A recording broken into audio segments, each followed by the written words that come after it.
அத்தியாயம் 1. ஒவ்வொரு நாளும் பொழுதிலும் ஆயிரம் வினாடிக் கழிவிலும் நட்சத்திர திதி, கர்மஹோரைகள், நாழிகைகள் தங்களுக்கே உரிய சக்தியோடு அந்த பொழுதில் பயணித்த வண்ணம் உள்ளன. இதில் சர்வாமிர்த நாழிகை மிகச்சரியாக 12 நொடிதான். இந்த 12 நொடி பொழுதை ஒருவன் கண்டறிந்து அவ்வேளையில் தொழில் தொடங்குவானாயின் அவன் குபேர விலாசம் அடைவது நிச்சயம். அதே போலத்தான் அர்த்த ஜாமத்தில் வரும் ராஜச வினாடி. இதில் நிறைய பேர் நட்சத்திர ஆணும் பெண்ணும் புணர்ந்து பெருக்கிய சுக்லம் உயிர் பிணைவு கொண்டு கருப்பையை அடைய கருத்தரித்த அந்த பெண்ணே தேவாம்சங்களுக்கு உள்ளாவாள். எனில் ஜனிக்கும் அந்த குழந்தை அது பாபராசி சக்கரங்களையே பந்தாக உதைத்து விளையாடும். அதன் விரல்கள் மந்திர விரல்கள். அது பட்டால் இறந்து பட்டதும் உயிர் பெறும் அமிர்தக் கடிகை. அந்த பைத்தியக்கார பெண்ணின் முகத்தில் வடநாட்டு ஜாடை நிறையவே தெரிந்தது. ஆடை துணியெல்லாம் கிழிந்து ஜக காலெல்லாம் அழுக்கோடு பார்க்க அசிங்கமாக தெரிந்தாலும் இன்னொரு பக்கத்தில் அவளது இளமை அனைத்தையும் மீறி அவளை அழகானவளாக காட்டிக்கொண்டிருந்தது. அதிலும் மார்பின் மையத்து கிழிசலில் அவளது தனங்கள் அவ்வப்போது வெளியே பிறண்டு வந்து அவளை பார்ப்பவர்களில் இளசுகளை மிரட்சியடைய வைத்தது. அந்த தெருவில் அவள் ஒரு வாரமாக புரியாத பாஷை பேசியபடி சுற்றி கொண்டிருந்தாள். தெருமுக்கில் ஒரு பிள்ளையார் கோவில், கோவிலை ஒட்டி ஓர் அரசமரம். அந்த மரத்தடியில்தான் இரவு வேளையில் அவள் படுத்து தூங்குகிறாள். யார் எதை கேட்டாலும் சிரித்து வைக்கிறாள். தமிழே புரியவில்லையோ என்னவோ. வயது 20 இருந்தால் அதிகம். தற்சமயத்திற்கு அவளை நோட்டமிடுவதும் ரசிப்பதும் தான் மாணிக்கத்துக்கு வேலையாக இருக்கிறது. தெருவில் குடியிருக்கும் ஹெட்கிளார்க் சிவலிங்கத்தின் மகன். டிகிரி முடித்துவிட்டு வேலைக்காக காத்திருக்கிறான். சிகரெட், கஞ்சா என்று எல்லா சனியனும் உண்டு. இது இருந்தால் வீணா போன ஒரு நட்பு வட்டமும் இருந்தாக வேண்டுமே. ஜாஃபர், மாரிமுத்து, காசி என்று அவர்களும் இவனைப் போலத்தான். நால்வருக்குமே இப்போதைக்கு அந்த பைத்தியக்காரி விருந்தளித்துக் கொண்டிருக்கிறாள் என்றுதான் சொல்ல வேண்டும். மரத்தடியில் உட்கார்ந்து கொண்டு எங்கோ பார்த்தபடி படுத்திருக்கும் அவளை பக்கவாட்டில் பார்க்கிறார்கள். மேலே சுத்தமாக துணியில்லை. நடுப்பக்க மார்பு அப்பட்டமாக தெரிகிறது. கீழேயும் அழுக்கு பாவாடை தொடை வரை ஏறியிருக்கிறது. பார்க்க பார்க்க என்னவோ செய்கிறது. மாறி, கிழங்கா கிடக்கிறாடா, விடக்கூடாதுடா. டேய், பகல் பொழுதுடா, அக்கம் பக்கம் பார்த்து பேசு. நேரா பாரு, செட்டியார் நம்மளையே பார்க்கறத. அட, அந்தாள் நம்மளை பார்க்கலடா, அவனும் இவளைத்தான் ரசிக்கிறான். அது சரி, பார்ட்டி படிவாளா? படிவாளாவா? பைத்தியக்காரிடாவா? பத்தினின்னு நினைச்சிட்டியா? விடவே கூடாது. பேசியபடியே அவளை பார்க்கின்றனர். அவளும் பார்க்கிறாள், சிரிக்கிறாள். கபடு சூதில்லாத சிரிப்பு. அப்பொழுது ஒரு பெண் அந்த பக்கமாக குடத்தில் தண்ணீருடன் தாண்டி போகிறாள்.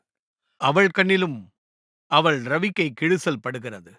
அவள் மனதை என்னவோ செய்கிறது. பார்வை மாணிக்கம் குரூப் பக்கம் திரும்புகிறது. பார்வையா அது? நெருப்பு. கிட்டே நெருங்கி மேலாக்கை சரி செய்கிறாள். மாணிக்கம் குரூப்பை பார்த்து, எழுந்து போங்கடா அந்த பக்கம். பாவண்டா இந்த பொண்ணு, உங்களுக்கெல்லாம் அக்கா தங்கச்சி இல்ல? அவர்கள் பதில் பேசாமல் எழுந்து நெளிந்தபடியே அகழுகின்றனர். அவள் இப்பொழுது அந்த பைத்தியக்கார பெண்ணை பார்த்து கேட்கிறாள், யார்மா நீ? இப்படியா வாலிப பசங்க முன்னாடி படுத்திருப்ப? அவள் பதிலுக்கு சிரிக்கிறாள். தலையை வருக்கு வறுக்கென்று சொரிகிறாள். நான் கேட்கறது புரியலையா? பாதுகாப்பாய் இருக்கிற பெண்களையே இந்த பசங்க விடுறதில்ல. நீ இப்படி பைத்தியமா வேற இருக்கியம்மா. அந்த பெண்ணிடம் கரிசன பெருக்கும். என்ன நினைத்தாளோ விறுவிறுவென்று நடந்தாள். பக்கத்தில்தான் அவளது வீடு. குடத்தை வைத்துவிட்டு ஒரு சுமாரான புடவையை எடுத்துக்கொண்டாள். திரும்ப அந்த பைத்தியக்கார பெண்ணை நோக்கி வந்தாள். அவள் மேல் புடவையை பொன்னாடை போல் போர்த்திவிட்டு அவள் கையை பிடித்து எழுப்பினாள். வாயங்கூட. எனக்கு பெண் குழந்தை இருந்து அது இப்படி கிடந்தா நான் பார்த்துக்கிட்டு சும்மா இருப்பனா? என்ன ஊரோ என்ன மனுஷங்களோ, உன்னை பத்தி போலீஸ்ல சொல்லலான்னா அவங்கள நினைக்கவே பயமா இருக்கு.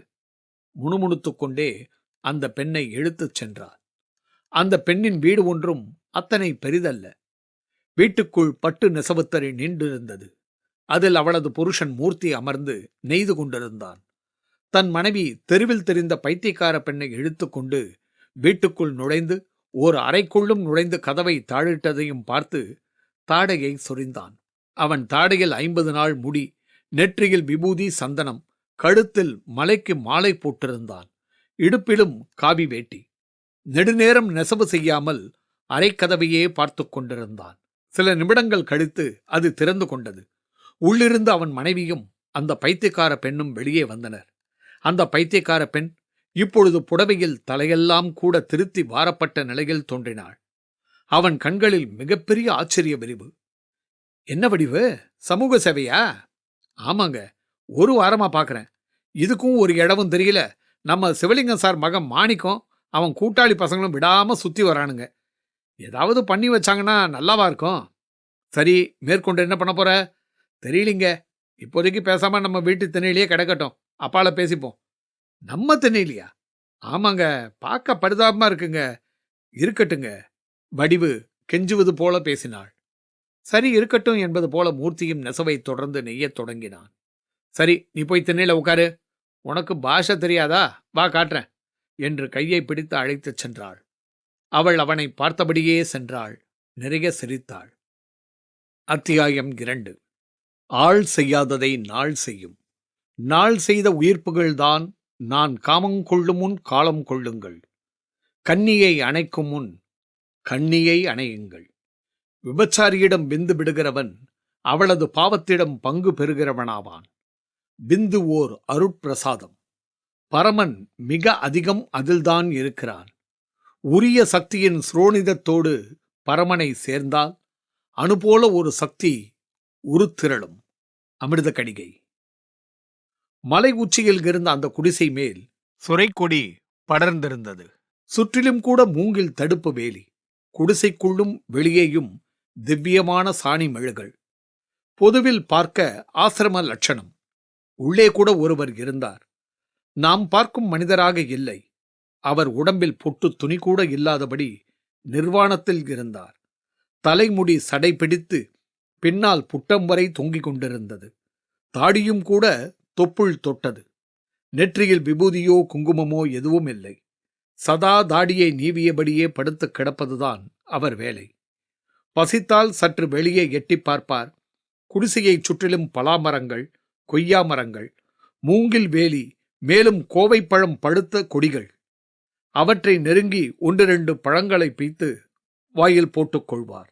காலை நனைத்தபடி ஓடும் ஓடை நீரில் ஒரு கை அள்ளி குடித்துவிட்டு வந்து படுத்து விடுவார். சமயங்களில் 4-5 நாட்கள் கூட எழுந்திருக்காதபடி படுத்திருப்பார். இப்பொழுதும் கூட அப்படித்தான் படுத்திருக்கிறார். ஆனால் கண்களில் அபரிமிதமான சோகம். கூர்ந்து பார்க்கும்போதுதான் தெரிகிறது, அவருக்கு ஒரு பக்க காலும் வாதத்தால் கோணிவிட்டது. சப்தம் கேட்கிறது. தலையை திருப்பி பார்க்கிறார். குடிசை வாசல் வழியாக உள்ளே நுழைந்து கொண்டிருக்கிறான் ஒருவன். அவன் பார்வை பல கேள்விகளோடு அவனை பார்க்கிறது. வேட்டி துண்டு என்று சற்று நாகரிகம் சார்ந்து தருகிறான். அவன் தலையையும் வாரி நெற்றியில் விபூதி இட்டிருக்கிறான். அந்த நிர்வாண யோகியை நெருங்கி அமர்கிறான். குரு, நீங்க சொன்ன எல்லாரையும் பார்த்தேன். அந்த நேரத்திலேயே உறவு வைக்க ஏற்பாடு செய்யறதா சொன்னாங்க. ஆனா ரொம்ப துல்லியமான அந்த 12 வினாடி நேரத்துல சேர்க்க அமையுமா அமையாதாங்கிறது ஆண்டவன் கையில தான்னாங்க. அவர் தாடியை வருடியபடியே கேட்டுக்கொண்டார். கூரையின் மோட்டு வளைவை பார்த்தார். அவனும் கூட சற்று சோகமாக அவரை பார்த்தபடியே இருக்கலானான். அத்தியாயம் 3. திரையோதசி திதியன்று வரும் மாலை நேரம் ஈசா நேரமாகும். நமது பாவ விஷத்தை சிவனென்னும் சக்தி கண்டத்தில் தாங்கி ரட்சிக்கும் வேளை. அற்புத பிரதோஷ காலம். இவ்வேளையில் ஓர் சக்தியும் சிவனும் துளியும் காமமின்றி ஆலிங்கனம் பட அதில் உயிர்ப்பிக்கும் கருதான் முருகு. முருகு என்றால் அழகு. அழகு என்றால் அந்த முருகுக்கு இந்த உலகே அழகு. இதன் சக்திக்கு அந்த சிவசக்தியும் ஈடில்லை. அமிர்த கடிகை. அந்த மாலை பொழுதில் வடிவு எனும் அந்த பெண் குளித்து முடித்து கோவிலுக்கு புறப்பட்டு கொண்டிருந்தாள். மூர்த்தி நெசவுத்தரு மேடையை விட்டு இறங்கவே இல்லை. என்னங்க, நான் கொஞ்சம் கோயில் வரைக்கும் போயிட்டு வந்துடுறேன், வீட்டை பார்த்துக்குங்க எனும் அவள் அப்படியே பார்வையை அந்த வீட்டில் மூளையை நோக்கிவிட, அங்கே அவளது ஒரே வாரிசான மகன், ஆனால் போலியோ தாக்கத்தோடு சக்கை போல் எலும்புக்கூடாக காட்சி தந்தான். அவளுக்கு அவனை பார்த்த கணம் வயிற்றில் அக்கினி பரவியது போல் இருந்தது. கண்களில் ஜலம் பெருகியது. அவனும் அதை கவனித்தான், புரிந்து கொண்டான். அவள் என்ன நினைத்தாளோ, ஓடிப்போய் அவனை தொட்டு தூக்கி இடுப்பில் ஏற்றிக்கொண்டாள். நான் இவனையும் கூட்டிட்டு போறேன் கோயிலுக்கு, நீங்க வீட்டை பார்த்துக்குங்க என்றாள். இன்னைக்கு என்ன விசேஷம் கோயில்ல? பிரதோஷம். அந்த சிவனோட சேர்ந்து சுத்தினாலாவது நம்ம மகனுக்கு. அவளால் முழுவதுமாக முடிக்க முடியவில்லை. சரி சரி, போயிட்டு வா. மூர்த்தி சமாதானப்படுத்தி அவளை அனுப்பி வைத்துவிட்டு தரிமேடையை விட்டு இறங்கினான். காலையிலிருந்து தரிமேடையில் உட்கார்ந்த களைப்பு மிக அலுப்பாக இருந்தது. சோம்பல் முறித்தபடி வெளியே வந்தான். திண்ணையில் அந்த பைத்தியக்கார பெண் மேலாடை சரிந்து கிடக்க, மார்பு விளைச்சல் முழுவதையும் காட்டியபடி அவனை பார்த்தாள். 50 நாட்களுக்கும் மேலாக அடக்கி வைத்திருந்த ஆசை நெருப்பின் மேல் மண்ணெண்ணெயை அவள் கொட்டுவதைப் போல உணர்ந்தவன் சட்டென்று பார்வையை திருப்பிக் கொண்டான். நேராக பார்த்தான். எதிரே அரசமரம், அதனடியில் மாணிக்கமும் அவன் சிநேகிதர்களும் டிப்டாப் உடுப்போடு பைத்தியக்கார பெண்ணுக்காக ஜொல்லு விட்டு கொண்டிருப்பது பார்வையில் பட்டது. போய் டீ குடித்து விட்டு வர கால் எடுத்தவனை அந்த காட்சி தடுத்தது. திரும்பி பார்த்தான். அவள் மார்பை காட்டியபடி சிரித்தாள். தலையை வறுக்கு வறுக்கென்று சொரிந்தும் விட்டு கொண்டாள். இப்படியே விட்டுவிட்டு போனால் எதிரில் இருக்கும் ஓநாய்களுக்கு தேன் கிண்ணமாகிவிடும் என்பது புரியவும் கோபம் வந்தது. ஏண்டா, உங்களுக்கெல்லாம் அறிவில்ல? கத்தினான். அது அவர்களை என்னவோ செய்தது. இருந்தாலும் முறைத்தார்கள். டேய் மாணிக்கம், இப்ப போறியா இல்லையா? உங்க அப்பாவை பத்தி பேசவா? இந்த கேள்வி நல்ல பதிலளித்தது. மாணிக்கமாகிய அவன் அரைமனதாக எழுந்து நகரத் தொடங்கினான். வேறு வழியில்லாமல் அவன் சகாக்களும் திரும்பினான். மூர்த்தி, அந்த பெண் சிரித்துக் கொண்டே இருந்தாள். கட்டாயம் திருத்தம் செய்ய வேண்டும் எனும்படி உள்பாவாடை மேலே ஏறியிருந்தது. மனதில் அடுத்த நொடி ஒரு தீக்கங்கு குபீர் என்று பற்றியது. எதிரில் இப்பொழுது யாருமில்லை, வீட்டிலும் யாருமில்லை. அந்த பெண்ணும் அழகு பிம்பமாக தெரிந்தாள். நல்ல இதமான மாலை வேளை. தூரத்தில் சிவன் கோயில் மணி சப்தம் மட்டும் லேசாக காதில் கேட்கிறது. ஆடையை திருத்தம் செய்யும் நோக்கோடு கிட்டே வந்த அவன் கையை அவள் இறுக்கமாக பற்றினாள். அந்த ஸ்பரிசம் அவனது நெருப்பை விசிறிவிட்டது. வேண்டாம் விடு, உதடு சொல்லியும் அவள் விடவில்லை. புரிந்தால்தானே? தொடர்ந்து சிரித்தாள். அவனது பார்வையில் மாறாப்பு விலகி அவளது மேட்டு பாகமும் பட்டது. இனியும் சும்மா இருந்தால் நான் ஆணில்லை என்று தோன்றியதோ, அவளை அப்படியே அள்ளி தூக்கியபடி உள்ளே சென்றேன். தரையில் கிடத்தினான். மேலே பட்டுத்தறியின் நூல் விரிப்பு, கீழே அவள். பழக்கொடியாக எச்சரிக்கையாக வாசல் கதவை சாத்தினான். விரத வேட்டியையும் அவிழ்த்து எறிந்தான். அது பட்டு நூல் மேல் விழுந்து அதை மூடியது. அவன் அப்படியே சென்று அவள் மேல் பரவத் தொடங்கினான். வெளியில் சிவன் கோவிலில் சிவகோஷம் பெருகி கேட்டது. வீட்டுக்கூரை சரிவில் சூரியனின் கதிர் ஊடுருவி அவன் முதுகின் மேல் ஆசீர்வதிக்கிற மாதிரி கச்சிதமாக ஆரம்பித்தது. அத்தியாயம் 4. 9 கிரகங்கள் ஒரே நேர்கோட்டில் வரும்போதெல்லாம் இயற்கை சில சமிக்ஞைகளை காட்டும். அதில் ஒன்று விசித்திர பிறப்புகள். 2 தலையுடன் குழந்தை பிறக்கலாம், ஆண்கோழி முட்டையிடலாம், பூனையும் கிளியும் ஒற்றுமையாக இருக்கலாம். அமிர்த கடிகை. இந்த உச்சிக்கு பேர் சிவன் கொண்டை. சதுரகிரி மலைத்தளத்தில் ஓர் ஓரமாக இருக்கிறது.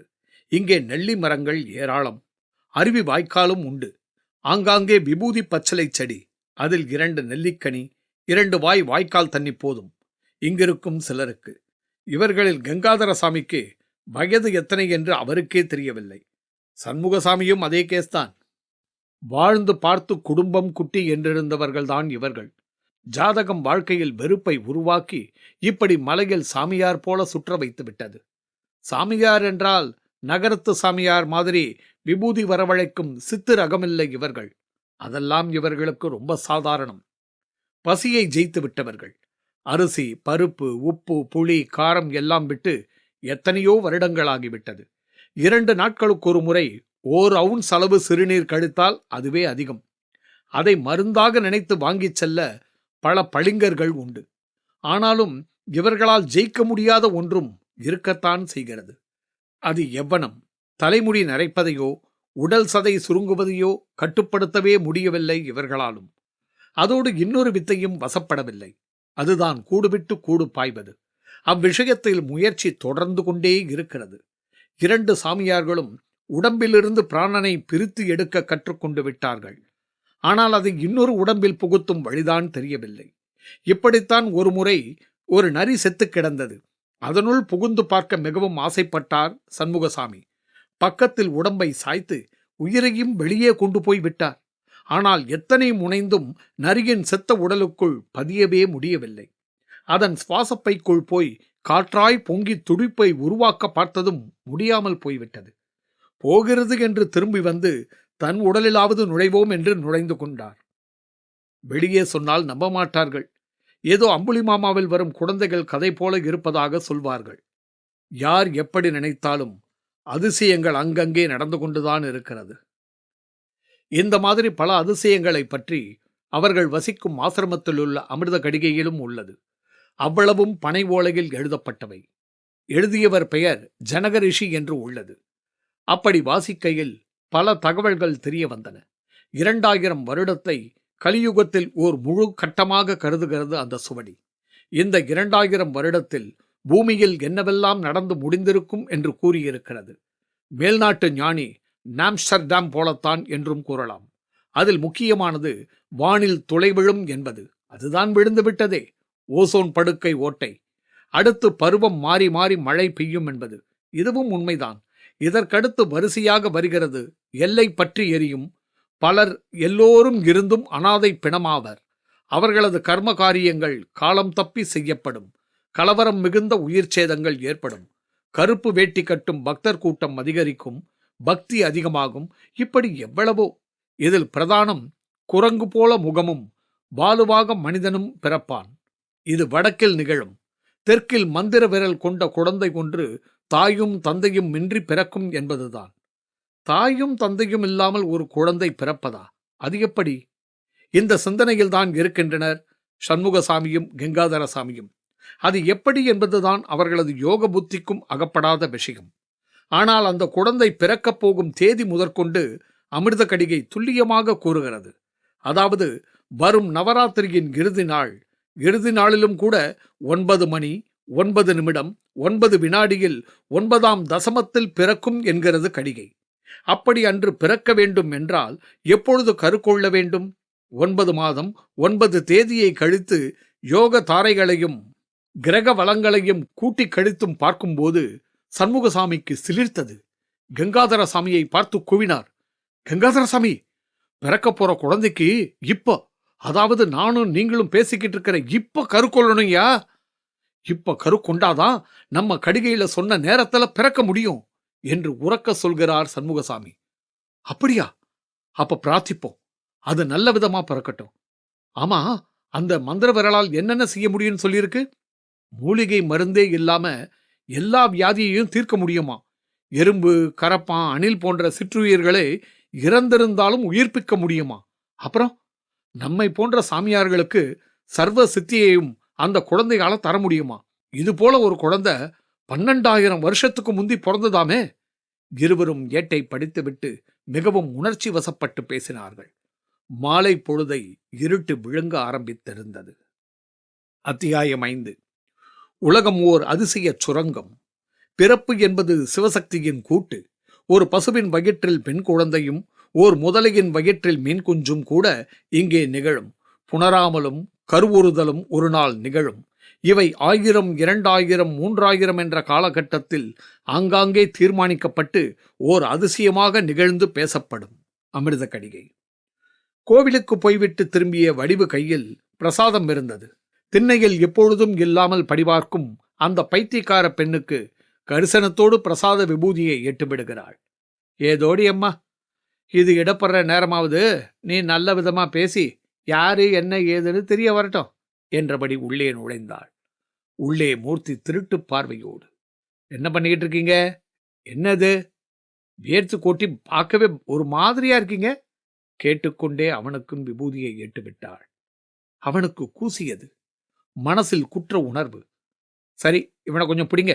தெருக்குழாயில தண்ணி வருது, நான் போய் 4 குடம் புடிச்சிட்டு வந்துடுறேன்.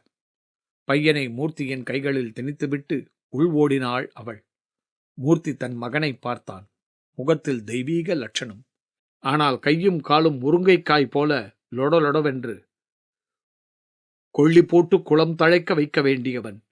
இவன் குணம் பெறத்தான் சபரிமலைக்கே மாலை போட்டதும்.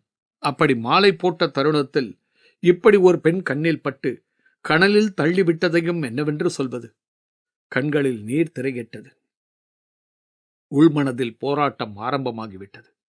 எப்பொழுதோ செய்த பாவம்தான் உன்னை இப்பொழுது இப்படி ஆக்கியிருக்கிறது. இப்பொழுது இப்படி வேறு ஒரு பாவத்தை செய்துவிட்டேனே, எதில் போய் நிற்கும்? மூர்த்தி கலங்கிப் போனான். அவனோடு மெல்ல வெளியே வந்தான். அந்த பெண் தெரிந்தாள். மந்திரித்த கோழி போல அவனை பார்த்தாள். முன்பு அசட்டு சிரிப்பு சிரிப்பாள். அது இல்லை. அவளுக்குள்ளும் அபூர்வ மாற்றங்களா? 3 மாதம் ஓடிவிட்டது. அந்த பைத்தியக்காரி இப்பொழுது வடிவின் வீட்டு வேலைக்காரியாக மாறிவிட்டாள். வீடு கூட்டுவது, வாசல் மெழுகுவது, தண்ணீர் பிடித்து தருவது என்று எல்லா வேலைகளையும் செய்கிறாள்.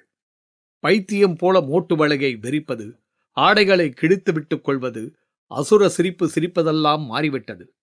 வடிவுக்கோ ஆச்சரியம்தான். எல்லா வேலைகளையும் பார்த்து கொண்டு திண்ணையிலேயே முடங்கி ஒரு உபத்திரவமும் இல்லாமல் இருப்பதால் அவளை விரட்டும் எண்ணமிருந்தும் அது விலகிவிட்டது. மூர்த்தியும் குற்ற உணர்ச்சி காரணமாக அவளை திரும்பி கூட பார்ப்பதில்லை. பார்த்தாலே பழைய ஞாபகம் வந்து விடுகிறது. அவள் எங்கே திரும்ப தன்னை படுக்க கூப்பிடுவாளோ என்கிற பயமும் தாபமும் பெருகி கிடக்கிறது. அவன்தான் அவ்வப்போது அவளை வெளியேற்றுவர் பற்றியும் வடிவிடம் பேசுவான். வடிவு, அந்த பொண்ணை முதல்ல ஏதாச்சும் ஒரு விடுதியில் போய் விட்டுட்டு வா என்பான். இருந்துட்டு போகட்டுங்க, அவளால யாருக்குங்க கஷ்டம்? அவ வாட்டுக்கு இருக்கா. அது மட்டுமா, நம்ம மகன் இப்ப எப்ப பார்த்தாலும் அவன் மடியில தானே கிடக்கிறான். என்னமோ தெரியல, நம்ம ராஜாவும் அவ கையால நல்லா சாப்பிட்றான். கால் கைக்கெல்லாம் சத பிடிச்சிருக்கு என்று தட்டி கழித்து விடுகிறாள். இந்த நிலையில்தான் ஒரு நாள் அவள் வாந்தி எடுத்தாள். என்ன, உடம்பு சரியில்லையா? வடிவு வந்து கரிசனமாக கேட்டாள். கடைசியில் அது தொடரவும் டாக்டரிடம் போய் காட்டியதில் தலையில் இடி விழுந்தது போல் இருந்தது. அது அந்த ஹெட்லாக் சிவலிங்கம் மகன் வேலையாகத்தான் இருக்கும் என்று தீர்மானித்து விட்டாள். வீட்டுக்கு வந்து முதல் காரியமாக மூர்த்தியை அழைத்து அதைத்தான் சொன்னாள். என்னங்க, கேட்டிங்களா? நம்ம இந்திக்காரி முழுவாம இருக்கா. ஹெட்லாக் பையன் எப்படியோ திருவிளையாடல் பண்ணிட்டான் போல. மூர்த்திக்கு வயிற்றில் திராவகம் பெருக ஆரம்பித்தது. நல்லா தெரியுமா வடிவு? அவன்தானா? ஐயோ, அவனே தாங்க. அவன்தானே இவளை சுத்தி சுத்தி வந்தவன். சரி, என்ன பண்ணலாங்கிற? என்னத்த பண்றது? அவனை கூப்பிட்டு மரியாதையா ஒத்துக்கிட்டு தாலியை கட்டுறான்னு சொல்ல வேண்டியதுதான். சரிதான், நீ சொன்ன உடனே அவனும் கேட்ட போறான் பாரு. போடி பைத்தியக்காரி. அப்ப நீங்களே ஒரு வழியை சொல்லுங்க. பாவம், அவளை பாருங்க, நம்ம மகனுக்கு சோறு ஊட்டிக்கிட்டு இருக்கிறத. பேச்சின் நடுவே தென்னை பக்கம் இருவர் பார்வையும் போனது. அவள் தன் வயிற்றில் ஒரு கரு வளர்வதையே தெரியாதவளாக ராஜாவிற்கு சோறு ஊட்டிக் கொண்டிருந்தாள். அந்த காட்சியே மூர்த்தியை நெஞ்சில் குத்திற்று. சீக்கிரமா சொல்லுங்க, அவ வயிறு வளர வளர ஊர் கேட்கும். அப்புறமா அந்த பொண்ணுகிட்ட நீ பேசி பாத்தியா? அவ பேர் என்னவா, எந்த ஊரா, ஏதாவது சொல்றாளா? எதை கேட்டாலும் சிரிக்கிறா. ஹிந்தியில ராணி ராணிங்கிறா. அவ்வளவுதான். அதுக்கு மேல ஒன்னும் புரியல. நம்ம ராகவனின் மகள் நல்லா ஹிந்தி பேசுவா. அவகிட்ட விட்டு கேட்க சொல்லியும் பிரயோஜனம் இல்லை. வடிவு சோர்வாக சொல்வதை கேட்டு மூர்த்தி தீவிரமாக யோசிக்கத் தொடங்கினான். அதே சமயம் தான் ஒரு நாள் ஒரு பொழுது செய்த ஒரு தவறுக்கு ஓர் அடையாளம் இப்படி உயிரோவியமாக கிளம்பிய அதிர்ச்சி அவ்வப்போது நெஞ்சை அடைத்தது. இறுதியாக கருவை களைத்து விடுவதுதான் சரியான வழியாக தோன்றியது. வடிவு, பேசாம கருவை கடைச்சிடலாமா? நானும் அதையே தாங்க யோசிச்சேன். யோசிக்காத, செய், வேற வழியே இல்லை. சரி, டாக்டரை பார்த்து நான் முழுகாம இருக்கேன்னு சொல்லி மாத்திரை வாங்கிட்டு வந்து காஃபி டீயோட கொடுத்துறேன். என்ன? சொல்லாத, செய், ஜாக்கிரத. வெளியே அந்த பெண் இது எதுவும் தெரியாதபடி சோறு ஊட்டிக் கொண்டிருந்தாள். முகத்தில் ஒரு பூரண சந்திர பொலிவு. எதிரில் மரத்தடியில் மாணிக்கம் பார்த்து கொண்டே உட்கார்ந்திருந்தான். சரிதான், சரியான கஜினி முகமது தான். அத்தியாயம் 6. எல்லாவற்றிற்குமே ஒரு கணக்கு உண்டு. அந்த கணக்கை கண்டுபிடிக்க வேண்டும். அன்னையின் வயிற்றில் சுரோனிதம் உருவமெடுத்து வளர்ந்து வெளியே வர 9 மாதம் 9 நாட்களாகிறது. அதேபோல் மரத்தில் ஓர் இலை சரத்தில் ஒரு இலைக்கும் அடுத்த இலைக்கும் உள்ள இடைவெளி கூட தீர்மானிக்கப்பட்டு அதன் விதையிலேயே அது பதிக்கப்பட்டுள்ளது. இந்த கணக்கை யாருமே மாற்ற முடியாது. அதன்படி அதிசய பிறப்புகள் என்று நாம் வர்ணிக்கும் மனித பிறப்புகளுக்கும் ஓர் கணக்கு இருக்கிறது. அந்த கணக்கு மாறாதபடி அவை பிறந்தே தீரும். அமிர்த கடிகை. அந்த நிர்வாண சந்நியாசி தன் குடிசையை விட்டு வெளியே வந்தார். ஈரக்காற்று மேனி வருடியது. சுற்றிலும் கொல்லிமலையின் தொட்டில் கட்டிய விரிவுகள். உள்ளான் பறவை ஒன்று ஒரு மரத்தில் பேதலிப்போடு கத்திக் கொண்டிருந்தது. பார்த்தார். அதை பார்க்கும்போதே பக்கவாட்டில் காலை வளைத்து ஓடும் மலையருவியில் நீரோடை போன்ற போக்கில் சலசலப்பு. அதற்கு காரணம் அவரது சீடன் குமாரசாமி. அவன் அவரை நோக்கித்தான் வந்து கொண்டிருந்தான். இருவர் பார்வையும் முட்டிக்கொண்டன. அவனது கைகளில் ஒரு வாரத்து தினசரி பேப்பர்கள், மாத வார இதழ்கள். அவற்றை கொண்டு வந்து அவர் முன் நீட்டினான். பார்வையாலேயே அவர், உபயோகமான தகவல் ஏதும் உண்டா என்று கேட்டார். இல்ல குருஜி, நீங்க எதிர்பார்க்கிற அந்த தகவல் இல்ல. ஆனா ஒரு கொடுமை. கடிகைய படிச்சுட்டு ஒரு தடவை நீங்க சொன்ன மாதிரி ஒரு பெரிய ரயில் விபத்து நடந்து முடிஞ்சிருச்சு. நினைச்சு பார்க்க முடியாத விபத்து. 500 பேருக்கு மேல செத்துட்டாங்க. ஒரு கொடுமை என்னன்னா, இதுல 300 பேருக்கு மேல அடையாளமே தெரியல. அவங்கள ஒரு வாரம் வச்சிருந்துட்டு ஒட்டு மொத்தமா போட்டு கொளுத்திட்டாங்க. இறந்துட்டவங்களுக்கு உறவுக்காரங்க இருந்தும் அனாதையா சாம்பல் ஆகணுங்கிற தலையெழுத்து அவங்களுக்கு. கடிகை சொன்னது போல கூட்டமாக அனாதை சாவுகள் நிகழுங்கிறது நடந்து முடிஞ்சாச்சு. அவன் குரலில் வருத்தத்தோடு சொல்லி முடிக்கவும் அவன் பார்வை வானம் பார்த்தது. அலைந்து கிடக்கும் மேகங்கள், ஆங்காங்கே கருவட்டம் எல்லாம் கடந்து அந்த மாலை வேளையிலும் பார்க்கும்படி தெரிந்தது சந்திரனின் துண்டுப் பகுதி. உற்று பார்த்தவர் அந்த குடிசையை விட்டு இறங்கி நடக்கலானார். குமாரசாமி பின்தொடரத் தொடங்கினான். அவர் எங்கு போவார் என்பது அவனுக்கு தெரியும். வழியில் தலையில் விறகு கட்டோடு மலை பளிங்கர்களின் இடையீடு. அவர்கள் சாமியை பார்க்கவும் அவரது நிர்வாணத்தை பொருட்படுத்தாது, அதன் காரணமாக வெட்கமோ வெறுப்போ கொள்ளாது விறகு கட்டை கீழே போட்டுவிட்டு கை கூப்பினார்கள். அவர் அவர்களை பொருட்படுத்தாமல் தொடர்ந்து நடக்கிறார். அந்த நடையின் முடிவு குமாரசாமி எதிர்பார்த்தது போல ஓர் குகைக்கு வெளியே நிறைய தாவரங்கள் குகை வாயிலை பெரிய அளவில் மூடியிருந்தன. அதில் செங்காந்தளும் ஜீவ மருதமும் காட்டுமல்லியும் பிரதானமாக நட்சத்திரம் போல் பூத்திருந்தன. அந்த சந்நியாசி விளக்கியபடி உள்ளே நுழைந்தார். உள்ளே ஒரே ஒரு மனிதன் மட்டுமே நடக்கும்படியான அளவு இடம். மற்றபடி கும்மிருட்டு இருந்தும் அவர் அதில் எந்த தடுமாற்றமும் இன்றி உள்ளே நுழைந்து செல்கிறார். பாதை பலவிதமாக பாம்பு உடம்பு போல வளைந்து சென்றது. சில இடங்களில் லேசாக வெளிச்சமும் விழுந்து கொண்டிருந்தது. சில இடங்களில் நீரின் கசிவு. கொல்லிமலை காட்டில் இயற்கை இப்படி விசித்திரமான இடங்களை காலம் காலமாக கொண்டிருப்பதை நேரில் பார்த்தால்தான் உணர முடியும். அந்த மலைக்காட்டில் இந்த இடங்களை தேடி தெளிவதும் அத்தனை சுலபமில்லை. அந்த சந்நியாசியே கூட அந்த நட்சத்திர பூக்களையும் அதையொட்டி முன்புறமாக அரக்கியின் தலைபோல வளர்ந்து கிடக்கும் இலுப்பை மரத்தையும் வைத்தே அடையாளம் கண்டு கொள்ளும்போது சராசரி மனிதர்கள் அடையாளம் கண்டுகொள்வது என்பது மிகச் சிரமமான காரியம்தான். சந்நியாசியை பின்தொடர்ந்தபடி இருக்கும் குமாரசாமிக்கு மிக களைப்பாக இருந்தது. சில இடங்களில் பாறைகளில் படுத்தும் ஊர்ந்தும் உள்ளே போக நேரிட்டது. ஓரிடத்தில் மலைப்பாம்பு ஒன்று சுருண்டு கிடந்தது. ஆனால் இருவரையும் எதையும் செய்ய அதற்கு தோன்றவில்லை. அந்த சந்நியாசியும் அதை தொட்டு தொந்தரவு செய்யாமல் பார்த்தபடி கடந்து நடக்கிறார். இறுதியாக ஒரு கல்மேடையும் அதோடு சற்று காற்றுப்போக்கான வெளிச்சம் நிரம்பிய ஒரு சமதளமும் தெரிந்தது. அந்த கல்மேடை மேல் ஓர் உடல். நெருங்கிச் சென்று பார்த்தபோது அந்த உடலில் தைலப்பூச்சு தெரிந்தது. கூடவே பலவித பச்சிலைகள் அரைத்து பூசப்பட்டிருக்க அவை காய்ந்து திப்பி திப்பியாக உதிர்ந்து விட்டிருந்தன. சந்நியாசி அருகே சென்று அந்த உடலை பார்க்கிறார். கண்மூடி தூங்குவது போல் உள்ள இன்னொரு சந்நியாசியின் உடல் அது. அந்த உடலை அந்த சந்நியாசியின் கரங்கள் தொட்டு பார்க்கின்றன. சாமி, பின்னாலிருந்து அழைத்தான் குமாரசாமி. மௌனமாய் திரும்புகிறது சாமியும். இப்படியே எத்தனை வருஷம் சாமியை வச்சிருக்கிறது? குமாரசாமியிடம் கேள்வி. இன்னும் சில வருஷங்கள் தான் குமாரசாமி. இன்னும் சில வருஷங்களா? குமாரசாமியிடம் ஆயாசிப்பு. ஏன், அதிகமா தெரியுதா? ஆமா, அந்த குழந்தையே பிறந்துடுச்சா பிறக்கலையான்னு தெரியாத நிலையில எப்படி எப்படி சாமி? எந்த நம்பிக்கையில இருக்கீங்க நீங்க? அது பிறக்கிற நாள் நெருங்கியாச்சு குமாரசாமி. உங்க நம்பிக்கையை எப்படி எடுத்துக்கிறதுன்னு தான் எனக்கு தெரியல. என்ன குமாரசாமி, நீயும் சராசரி மனுஷங்க மாதிரி பேச ஆரம்பிச்சிட்ட? அந்த கேள்வி அவனை கட்டி போட்டது. பதில் சொல்ல தெரியவில்லை. சில நொடிகள் தயக்கம் காட்டிவிட்டு பின் மெல்ல வாயைத் திறந்தான். சாமி, எவ்வளவோ அதிசயங்கள் இந்த உலகத்துல நடந்துகிட்டு இருக்கு. உங்க மூலமாவோ நானும் பல விஷயங்களை பார்த்தும் இருக்கேன்.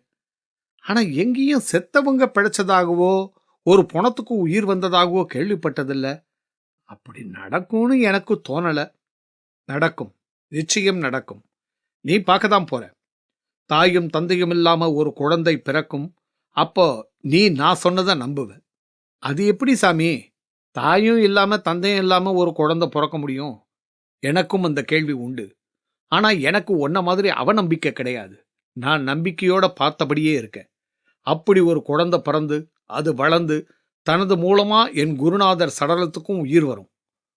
இத நான் சொல்லல, என் குருவே சொல்லிட்டு போன விஷயம் இது. தெரியும் சாமி. அதனால தானே இந்த உடம்ப இந்த மலைக்காட்டுல மிருகங்க கிட்ட இருந்து காத்து மழை பனிக்கிட்ட இருந்தும் பாதுகாத்தும் இங்க கொண்டு வந்து வச்சிருக்கீங்க. என் காத்திருந்தல் வீண் போகாது குமாரசாமி. என் குருவோட வார்த்தையும் பொய்யாகாது. மகான்கள் வார்த்தை பொய்யாக முடியாது. அந்த சந்நியாசி ஒருவித தீவிரத்துடன் பேசுவதை கேட்டு குமாரசாமி எனும் அந்த சீடன் பதிலுக்கு எதுவும் கூற முடியாமல் கலக்கத்துடன் அந்த சடலத்தை பார்க்கிறான். சடலமே, உனக்கு உயிர் வருமா? அது சாத்தியமா? அத்தியாயம் 7. பஞ்சபூதங்களால் ஆனது இந்த பூமி மட்டுமே. மற்றைய லோகங்களில் ஒன்று இருக்கும், ஒன்று இல்லை. அப்படிப்பட்ட இந்த பூமியிலும் பூமத்திய ரேகை நடுவில் அமைந்த நாவல் பூமியாகிய பாரத தேசம் போல ஒரு தேசம் இந்த உலகில் இருக்க முடியாது. இதில் தோன்றும் மகான்கள் தன்னை மட்டுமின்றி உலகையும் அறிந்தவர்கள். அவர்களது ஞான திருஷ்டி 3 காலத்தையும் காட்டுவதாம். அதில் பிரதானம் இந்த அமிர்த கடிகை. இது உலக அதிசயங்களை பற்றி மட்டும் உரைப்பது. அமிர்த கடிகை. தட்டிப்படலுக்கு பின்னாலே அந்த பைத்தியக்கார பெண் குளித்துக் கொண்டிருந்தாள். யதார்த்தமாக சருமம் கழுவ வந்த வடிவு சப்தம் கேட்டு படலை பார்த்தாள். படலில் பெரிய துவாரம். ஏற்கனவே அடைக்க வேண்டும் என்று நினைத்த ஒரு விஷயம் இப்பொழுது கண்களை உறுத்தியது. பார்வை நிமிர்த்த போது கொல்லை பின்பக்கம் குறுக்குச் சந்தில் சைக்கிளின் மேல் மாணிக்கம் தெரிந்தான். அடே நாயே, விடமாட்டியா நீ? வடிவிடம் கோபம் கொந்தளிப்போடு வந்தது. டேய், அங்க என்னடா பண்ற? கத்தத் தொடங்கினாள். ஓ, ஒண்ணுமில்லக்கா, சும்மாதான் நின்னுகிட்டு இருக்கேன். அவன் தடுமாறினான். அந்த பொண்ணு குளிக்கிறத பார்க்கதானே? சொல்லுடா நாயே. நெருப்பாக வார்த்தைகள் பிறந்தன. அவன் விளிரிப் போனான். அதான் ஒரு தடவை கெடுத்து பிள்ளையும் கொடுத்துட்டல்ல, இன்னும் என்ன? அனாத பைத்தியம் தானே, கேட்க ஆள் இல்லைன்னு நினைப்பா? அவன் அவளது அலறலில் மிரளத் தொடங்கினான். அக்கா, என்னக்கா என்னென்னவோ சொல்றீங்க? எனக்கு எப்படி தெரியும்னு பாக்குறியா? நாயே, அதான் கிடந்த அலையிறிய. வெளியே தெரிஞ்சா உன் அப்பா அம்மாவால தலை நிமிந்து நடக்க முடியாதுன்னு தான் நானே கருவ கலக்க மருந்து கொடுத்தேன். ஓடி போயிரு.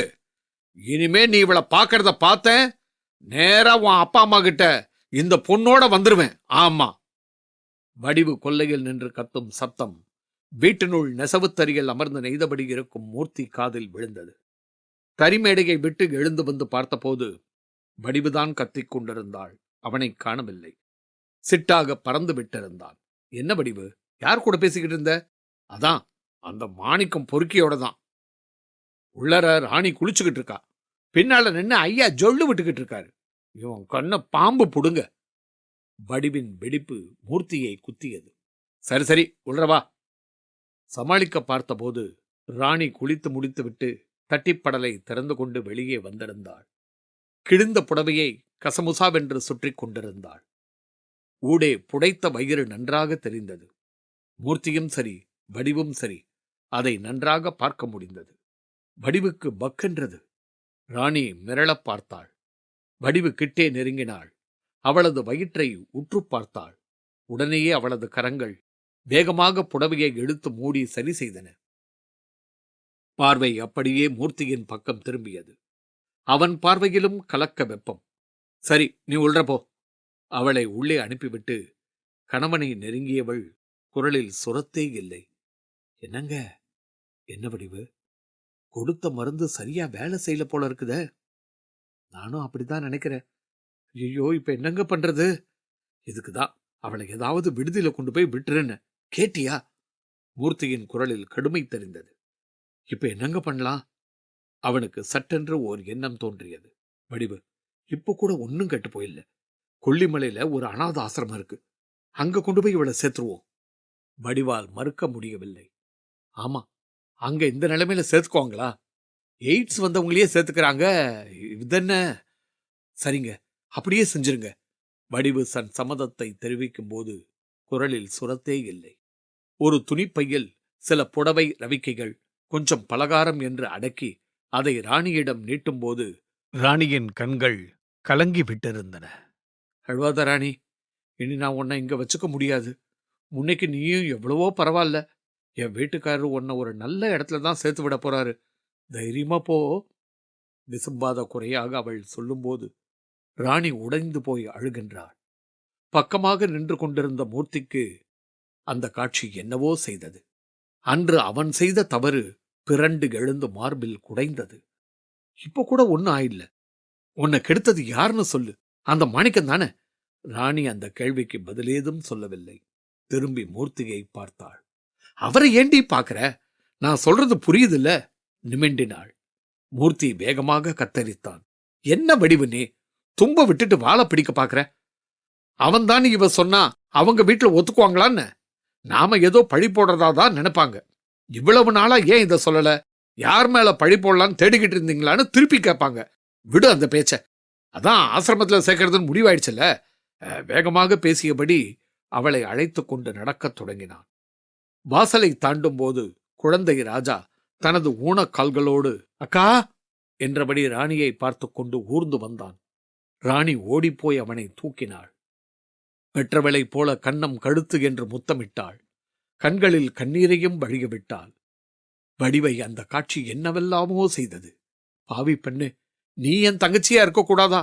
இருந்திருந்தா உன்னை இப்படி ஆசிரமம் அங்கே இங்குன்னு சேர்க்க எனக்கு மனசு வருமா? அவள் குரல் வெடித்தது. சரி சரி, கிளம்பு, பஸ்ஸுக்கு நேரமாவது பாரு. மூர்த்தி பரபரத்தான். பேசிக்கொண்டு நின்றால் வேலைக்கு ஆகாது என்று ராணியின் கையையும் பிடித்து இழுத்துக்கொண்டு வெளியேற ஆரம்பித்தான். ராஜாவும் வடிவும் வெறிக்கின்றனர். அத்தியாயம் 8. உலகில் ஒவ்வொரு உயிர்களும் ஒரு வரைமுறைக்கு உட்பட்டுதான் இயங்குகின்றன. காலச்சக்கரம் போல ஒரு பழுதில்லாமல் சுழலும் சக்கரமே உலகில் கிடையாது. யாருக்கு வாழ்க்கை, யாருக்கு மரணம் என்பதை அதுதான் தீர்மானிக்கிறது. அமிர்த கடிகை. மலை வளைவுகளில் உருமியபடி ஏறிக்கொண்டிருந்தது அந்த மினி பஸ். ஜன்னலோரமாக உட்கார்ந்திருந்தாள் ராணி. மடியில் துணிப்பை, பக்கத்தில் மூர்த்தி. வெளியே கொல்லிமலையின் ரம்மியமான காட்சிகள். அடிக்கடி அவற்றை ஒரு பார்வையும் மூர்த்தியை ஒரு பார்வையுமாக அவள் பார்த்து கொண்டே வந்தாள். மூர்த்தியை அது என்னவெல்லாமோ செய்தது. ஏன் அப்படி பார்க்கிற? அப்படி பார்க்காத. ஒரு சமயத்தில் குற்ற உணர்வு தாங்காமல் சொல்லிவிடுகிறான். அவள் விரக்தியாக சிரித்துவிட்டு பேசத் தொடங்கினாள். அதுவும் தமிழில். நான் இப்ப பைத்தியம் இல்லைங்க. அந்த பதில் மூர்த்தியை அதிர வைத்தது. ராணி, ஆமா, நான் இப்ப பைத்தியம் இல்ல. அப்போ இவ்வளவு நாளா? உங்களுக்காக தான் வாய மூடிக்கிட்டு இருந்தேன். எப்படி இப்படி தமிழ்ல பேசுற? எப்படின்னு எனக்கும் ஆச்சரியமா தான் இருக்கு. நீங்க பேசுறத கேட்டே வந்துருச்சோ என்னவோ. நம்பவே முடியலையே. உன் ஊரு, நீ யாரு? எனக்கு சொந்த ஊர் மும்பை. அங்க ஒருத்தனை காதலிச்சேன். அவனுக்காக என் வீட்டை விட்டு வெளியே வந்துட்டேன். ஆனா அவனோ என்ன மெட்ராஸ்ல ஒரு விபச்சார விடுதலை சேர்த்துட்டு காசையும் வாங்கிட்டு ஓடி போயிட்டான். நிறுத்தி நிதானமாக சற்று கஷ்டப்பட்டு வார்த்தைகளை தேடி தேடி அவள் பேசுவதை கேட்டு மூர்த்திக்கு நெஞ்சை அடைத்தது. பஸ் ஓடிக்கொண்டே இருந்தது. அவள் தொடர்ந்தாள். என்னை அந்த விடுதிக்காரி ரொம்ப கொடுமைப்படுத்தினா. என்னை வழிக்கு கொண்டு வர பாம்பெல்லாம் விட்டு என்னை கடிக்க செஞ்சா. அப்புறம் ஆனா ஒரு அதிர்ஷ்டம் பாருங்க, அவ பாம்பை காட்டி என்னை மிரட்டினப்போ அந்த அதிர்ச்சியில எனக்கு பைத்தியம் முடிச்சிருச்சு. என்னை கடிக்க வந்த அந்த பல் பிடுங்கப்பட்ட பாம்பையே நான் கடிச்சு குதறிட்டேன். ராணி சொல்ல சொல்ல மூர்த்தியிடம் பிரமிப்பு பெருகிக் கொண்டே போனது. அதனால அவ ரொம்ப மிரண்டு போய் என்னை வெளியே துரத்தி விட்டுட்டா. ஊர் ஊரா சுத்தினப்பதான் உங்க ஊருக்கு வந்தேன், உங்களெல்லாம் பார்த்தேன். அப்போ நான் நான் என்ன ராணி புதிர் போடுற? ஆமா, நான் சொல்றது சத்தியம். கொஞ்சம் கொஞ்சமா என் பைத்தியமும் குணமாகி எனக்கு பல விஷயங்களை புரிய வைக்கிற சக்தியும் வந்துருச்சு. இதையே என்கிட்ட முன்னையே சொல்லல. வடிவு அக்காவுக்காக தான். ஒரு வரியில் பதிலை சொல்லிவிட்டு வெளியே பார்த்தாள். முகத்தில் அரைந்தது ஈரக்காற்று. மூர்த்திக்கு இப்பொழுது பைத்தியம் பிடிக்கும் போல இருந்தது. பயப்படாதீங்க. உங்க மேல கூட எனக்கு வருத்தமோ கோபமோ இல்லை. அன்னைக்கு அப்படி நடக்கணும்னு இருந்திருக்கு, நடந்துருச்சு. இதை நான் யார்கிட்டயும் சாகிற வரைக்கும் கூட சொல்ல மாட்டேன். அவள் பெருந்தன்மையின் உச்சத்திற்கே போனாள். ராணி, கவலைப்படாதீங்க. என்ன ஆசிரமத்தில் விட்டுட்டு நீங்க போங்க. எனக்கு ஆசிரமம் மாதிரி ஒரு இடம்தான் சரி. அதான் மறுப்பேதும் சொல்லாம நான் வந்துகிட்டு இருக்கேன். அப்போ உன் வயித்துல வளர்ற குழந்தை, அதான் இனிமே எனக்கு எல்லாம். ராணி, ராணி, உன்னை என்ன சொல்றதுனே எனக்கு தெரியல. மூர்த்தி கண்களில் கண்ணீர் பிறள பேசினான். வேண்டாம், அழாதீங்க. எனக்கு நீங்க உதவிதான் செஞ்சிருக்கீங்க. என்னை கெடுக்க ஒரு கூட்டமே அலைஞ்சப்போ அக்கா எனக்கு ஆதரவு காட்டினாங்க. நீங்க உங்களையே தந்தீங்க. நான் அதிர்ஷ்டசாலி. அவள் தனது கீழான நிலையையே மிக உயரத்திற்கு வைத்து பேசினாள். மூர்த்தி அழுது கொண்டே அதை கேட்டு கண்களை துடைத்துக் கொண்டான். அழாதீங்க, அதான் நடந்துகிட்டு இருக்குல்ல. நான் யாரோ, நீங்க யாரோ. நான் ஒரு மூலை, நீங்க ஒரு மூலை. ஆனா காலம் நினைச்சா எப்படி வேணா விளையாடுங்கிறதுக்கு நாமளே ஒரு முன் உதாரணம். எல்லாம் நல்லதுக்குதான். அவள் திரும்பவும் வெளியே பார்த்தாள். பலா மரங்கள் கனிக்கூட்டத்தோடு காட்சி தந்தது. ராணி, அவன் அவளை அழைத்தான். என்னங்க, நீ இவ்வளவு பேசினதுக்கு பிறகு உன்னை நான் ஆசிரமத்துல சேர்க்கத்தான் வேணுமான்னு யோசிக்கிறேன். நல்ல மனசு இல்லையா? அதான் அப்படி யோசிக்கிறீங்க. எனக்கா நல்ல மனசு? நான் உன்னை கெடுத்தவன் ராணி. இல்ல, அது ஒரு விபத்து. நானும் இடம் கொடுத்துட்டேன். தப்பு என் மேலேயும். எப்படியோ உன் மனசு எனக்கு இப்ப தெரிஞ்சு போச்சு. உன்னை நான் இனியும் ஆசிரமத்துல சேர்க்க விரும்பல. என்ன பண்ண போறீங்க? வீட்டுக்கே கூட்டிட்டு போறீங்களா? ஆமா, வடிவுகிட்டையும் எல்லா விஷயத்தையும் சொல்லி மன்னிப்பு கேட்டுக்கிறேன். அவ ரொம்ப நல்லவ. நிச்சயம் ஒன்னும் சொல்ல மாட்டா. வேண்டாம், அக்காவுக்கு இது தெரியவே வேண்டாம். எனக்கு இந்த மலைக்காட்டை பார்க்கறப்போ நான் வரவேண்டிய இடம் இதுதான்னு எனக்கு தோணுது. ராணி தீர்மானமாக சொல்லவும் அதை மறுக்க மூர்த்தி வாயெடுத்தான். துல்லியமான அந்த ஒரு நொடியில் ஓடிக்கொண்டிருந்த பஸ்ஸை எதிரில் வந்த ஒரு லாரி நடு மையத்தில் வந்து முட்டி தாக்கிற்று. தாக்கின ஜோரில் லாரியும் பஸ்ஸும் அந்த மலையின் பக்கவாட்டு சரிவில் உருண்டு பெறள ஆரம்பிக்கின்றன. ஐயையோ! அத்தியாயம் 9. நூற்றாண்டுக்கு ஒரு தேவன் தலைவனாகவும், 1000 ஆண்டுக்கு ஒரு தேவன் தூதனாகவும், 2000 ஆண்டுக்கு ஒரு தேவன் கடவுளாகவே இந்த மண்ணுக்கு வந்து வாழ்ந்து நெறிப்படுத்தி செல்வார்கள். அவர்கள் வரும் நாள் நேரம் எல்லாம் தீர்மானிக்கப்பட்டவை. அதற்கேற்பவே அனைத்தும் செயல்படும். அமிர்த கடிகை. துடித்துப் போய்விட்டாள் வடிவு. கையை வீசிக்கொண்டு தேக்கும் மரம் போல போன கணவன் பிணமாக வந்தால் யாரால் தான் தாங்க முடியும்? ஸ்ட்ரெச்சரில் கிடக்கிறது மூர்த்தியின் சிதைந்து போன உடல். அடையாளமே தெரியவில்லை. அந்த அளவு சிதைவு. அங்கமே இரத்த வரைபடம். மயங்கிப் போய் சடலம் மேலேயே விழுந்தாள் வடிவு. பக்கமாய் நடப்பது எதுவும் தெரியாமல் மலங்க மலங்க பார்த்து கொண்டிருக்கிறான் ராஜா. சுற்றி நிற்பவர்களிடம் பரிதாப கொப்பளிப்பு. மொத்தமா 17 பேர் செத்துட்டாங்களாம். அதுல 10 பேருக்கு மேல பொம்பளைங்க.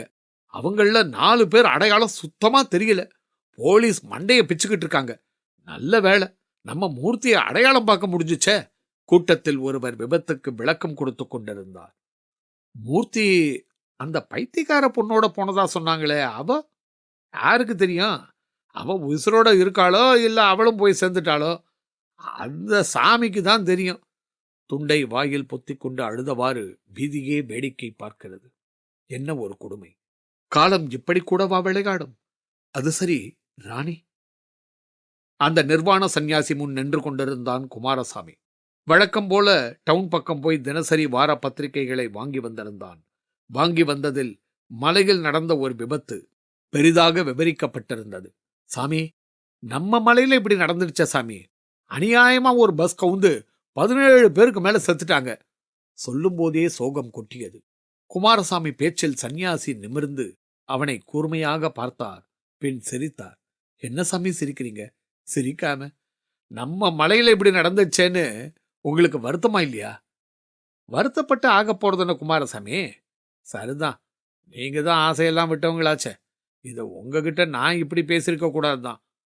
அந்த சன்னியாசி திரும்பவும் அவனை ஒரு மாதிரி பார்த்தார். எவ்வளவு பேர் செத்துட்டதா சொன்ன? 17 பேர். பரவாயில்ல, அவங்களுக்கு விடுதலை கிடைச்சிருச்சு. சாவு ஒரு விடுதலையா? இல்லையா பின்ன? அப்படின்னா செத்து விடுதலை ஆயிட்ட நம்ம குருவுக்கு திரும்ப உயிர் வரணும்னு அவர் உடம்ப நீங்க பாதுகாக்க காரணம் என்ன சாமி? நல்ல கேள்வி. நமது குரு ஒரு அசாதாரண பிறவி. அவர் பிறக்கப் போகிற புதிய நூற்றாண்டுக்கு தலைமை தாங்க போகிறவர். அவருக்கு நிறைய கடமைகள் இருக்கு. அதை அவரை தவிர யாராலையும் செய்ய முடியாது. உங்களால கூடவா? ஆமா, நாமெல்லாம் தாய் தந்தை பிணைப்பால கர்ப்பம் தரிச்சு அவர்களோட பாப புண்ணியம் காரணமா பிறந்திருக்கிற உயிர்கள். ஏதோ சில காரணங்களால குறைந்தபட்சம் நம்ம பிறப்போட ரகசியங்களை தெரிஞ்சுக்க முடிஞ்சிருக்கு. அதனால நாம வாழ நினைக்கிற மாதிரி எதுவும் நடக்காது, நடக்கவும் முடியாது. மிக அதிகபட்சம் நடக்க போறத வேணும்னா நம்முடைய தவசக்தியால நம்ம முன்கூட்டியே தெரிஞ்சுக்கலாம். ஆனா கருக்கொள்ளாம பிறக்கிற உயிர்தான் கடவுள். அவனுக்கு தான் தாய் தந்தை யாரும் கிடையாது. இயற்கையிலிருந்து அதன் சக்தியால உரு திரண்டவன் அவன். அவனால தான் இயற்கையை கட்டுப்படுத்த முடியும். நினைச்சது போல எல்லாத்தையும் வழிபடுத்த முடியும். அவனைத்தான் கடவுள்னு உலகம் சொல்லும். இல்லையே, அன்னை மரியாவோட வயித்துல பிறந்த இயேசுவ இந்த உலகம் கடவுள்னு சொல்லுதே. இயேசுவ மட்டுமா? கிருஷ்ணனை, ராமனை, புத்தனை கூட சொல்லுதே. பைத்தியக்காரா, இவர்கள் பிறந்தது வேணா தாய் தந்தை வயிற்றிலேயா இருக்கலாம். எப்போ இவங்களுக்கு புகழ் கிடக்க ஆரம்பிச்சதுன்னு யோசிச்சு பாரு. எப்போ? இயேசு இறந்து திரும்பவும் உயிர் தெழுந்த போது. கண்ணனும் ராமனும் கூட விசேஷ சாபத்தால் தங்களை நோக்கி அரக்க வடிவில் வந்த மரணங்களை ஜெயிச்சு மறுபிறவி எடுத்த பிறகுதான். அவர்கள் இறந்துட்ட பிறகு திரும்ப உயிர் தெழுந்து மீண்டும் பிறந்தவர்கள் ஆனாங்க. அப்படி மீண்டும் பிறந்தப்போ அவர்களை எந்த கர்ப்பமும் தாங்கல. அவர்களுக்கு எந்த உலக சம்பந்தமும் இல்லை. அப்படின்னா நம்ம குரு இறந்துட்டாரு. அவர்களுக்கு உயிர் வந்தா அவர் தாய் தந்தையின்றி மீண்டும் பிறந்தவராவார். அப்படி ஒருவரால் தான் உலகை வழிநடத்த முடியும். 9 கிரகங்களின் பிடியில் இருந்து தப்பித்து செயல்பட முடியும். பஞ்சபூதங்களையும் அடக்கி ஆள முடியும். அப்ப நம்ம குருவுக்கு உயிர் திரும்ப வருமா? வந்தே தீரும். இன்னைக்கு என்ன நாள்? பௌர்ணமி. குரு பூர்ணிமான்னு சொல்லலாமே. வா, போய் அவரது சடலத்தை பாத பூஜை செஞ்சுட்டு வருவோம். நம்ப முடியாத விளக்கங்களை தந்த அந்த நிர்வாண சந்நியாசி பேசிய வேகத்தில் கிளம்பி விட்டார். திரும்பவும் அந்த காட்டுப்பரப்பில் நடை, ஈரக்காற்றில் உலா, குகை போன்ற பரப்பில் நுழைந்து நடப்பது எல்லாமே நிகழ்ந்தது. இறுதியாக அந்த சடலம் கிடக்கும் கல்மேடை அருகே சென்றபோது தூக்கி அடித்தது. பக்கமாக மயங்கி இரத்த விளாறாக கிடந்தாள் ஒரு பெண். போய் புரட்டி எடுத்து பார்த்தபோது அது ராணி. விபத்தில் பஸ்ஸிலிருந்து தூக்கி எறியப்பட்டவள். சரிவிலும் புதரிலும் உருண்டு பிறண்டு கச்சிதமாக சடலம் கிடக்கும் குகையின் கல்மேடை பரப்பில் வந்து விழுந்தாளா, இல்லை அவளாகவே அங்கு வந்து சேர்ந்தாளா என்பது தெரியவில்லை. சாமி, இங்கே எப்படி ஒரு பொண்ணு? அலறினான் குமாரசாமி. அதுதானே, அதுவும் இரத்த காயங்களோடு. நாடி துடிப்பு இருக்கா பாரு. குமாரசாமி உடனேயே குனிந்து அவளது கரத்தை பற்றி பார்த்துவிட்டு சிலிர்த்து நிமிர்ந்தான். என்ன குமாரசாமி, உசுறு இருக்கு சாமி. இந்த பொண்ணு கர்ப்பிணி வேற. கர்ப்பிணியா? சந்நியாசின் கண்களும் அகண்டு விரிந்தது. ராணியை பார்த்தார். அருள் முகமாக தெரிந்தது அவர்களுக்கு. உடனே தூக்கு, இனி ஆக வேண்டியதை பார்ப்போம். குமாரசாமி அடுத்த நொடி பரபரப்பானான். அவளை தொட்டு தூக்கினான். இருவரும் அங்கிருந்து புறப்படலாயினர். அத்தியாயம் 10. கோடி கோடி உயிர்களில் 1-2க்குத்தான் தர்ம நற்பலன்கள் தொடக்கம் முதலே வெகுவாக சித்திக்கும். அப்படிப்பட்ட உயிர்கள் பாம்பாக பிறந்தாலும் பிற உயிர்களை விழுங்காது. புலியாக பிறந்தாலும் மானை அடித்து உண்ணாது. எடுக்கின்ற பிறப்புதோறும் அது வினைவசம் அகப்படாமல் தர்மநெறி பாதையிலேயே செல்லும். அப்படி சென்றுவிட்ட உயிருக்கு அருள்பலமும் ஆன்மபலமும் மிகுந்துவிடும். அந்நிலையில் அது மனிதனாக பிறக்க கருக்கொண்டு விட்டால் அதை அழிக்க யாராலும் முடியாது. அமிர்த கடிகை. மஞ்சள் நிறமலர் பொழியும் சதுரகிரி மலை பிராந்தியம். மூலிகை வாசக்காற்று பிடர்முடியை பிடித்து ஒழுக்குவது போல வீசிக்கொண்டிருந்தது. மலைகாடுகள் ஆங்காங்கே மேய்ந்த வண்ணம் இருக்கின்றன. ஒரு நீண்ட ஒற்றையடி பாதை. அதன் மேல் ஸ்வெட்டர், குல்லாய் என்கிற பந்தோபஸ்துகளுடன் நடந்து கொண்டிருந்தார் டாக்டர் செரியன். கூடவே ஒரு வயதான மனிதர். வாங்க டாக்டர், இன்னும் கொஞ்சம் தூரம்தான், கொஞ்சம் தூரம்தான், கொஞ்ச தூரம்தான் என்று சொல்லியே இழுத்துக் கொண்டிருந்தார் அவரும். மிஸ்டர் சிவஞானம், இந்த மலைக்கா நீங்க அமாவாசைக்கு அமாவாசை வரீங்க? ஆமா டாக்டர். எப்படியா வரீங்க? அதுவும் மாசா மாசம். எனக்கு முதல் தடவையே மூச்சு வாங்குது. முதல் தடவை அப்படிதாங்க இருக்கும். 4 தடவை வந்தா அப்புறம் சரியாயிடும். சுத்தமான மூலிகை காத்து, அற்புதமான சூழ்நிலை எங்க கிடைக்கும் இந்த மாதிரி? இருவரும் பேசிக்கொண்டே நடக்கும்போது பக்கவாட்டில் பாறை மேல் ஒரு சாமி ஹுக்கா பிடித்தபடி உட்கார்ந்து கொண்டிருந்தது. அதை பார்க்கவும் செரியனுக்கு சற்று நெருடியது. அந்த சாமி தலை கொள்ளாத முடி, தாடியும் தொப்புளை தொட்டிருந்தது. அதுவும் தன்னை பார்க்கும் செரியனை வெறித்து வெறித்து பார்க்கிறது. என்ன டாக்டர் நின்னுட்டீங்க? வாங்க. சிவஞானம் என்கிற அந்த வயதான மனிதர் திரும்பி பார்த்து அழைத்தார். பக்கமாக தெரிந்த சாமியை பார்த்து, நமஸ்காரம் சாமி, மன்னிச்சுக்குங்க, உங்களை பார்க்காமலே போயிட்டேன் என்று கைகளையும் கூப்பினார். எங்க போயிட்டு இருக்க சிவஞானா? நம்ம கங்காதர சாமியை பார்க்கதான். நல்லது, போ, குடிசையில தான் இருப்பார். சந்தோஷம் சாமி, வரோம். திரும்பவும் கிளம்பினார்கள் இருவரும். செரியனுக்குள் கேள்வி பிறழல்கள். சிவஞானம், யாரு இவரு? சன்னியாசியா? புகை பிடிச்சுக்கிட்டு இருக்காரு. இந்த மலை சன்னியாசிங்கள்லாம் அப்படித்தான். இங்க கஞ்சா செடி ஏகத்துக்கும் முளைக்கும். அதோட தழைங்களை காய வச்சு ஏகாந்தத்துக்காக பிடிப்பாங்க. ஏகாந்தத்துக்கு கஞ்சாவா? என்ன கொடுமையா அது? கொடுமையா? என்ன டாக்டர் நீங்க? அவங்களுக்கு சாப்பாடே அதுதான். ஒரு நாளைக்கு 4 இழுகு இழுத்தாங்கன்னா 4 நாளைக்கு சோறு தண்ணி இல்லாம அப்படியே பாறை மேலேயே படுத்து கிடப்பாங்க. என்னையா நம்ப முடியாத விஷயங்களை பேசுறதுன்னு சபதமே எடுத்திருக்கீங்களா? நான் உங்களை மதுரையில பார்த்து சொன்னப்போ நீங்க நம்பல.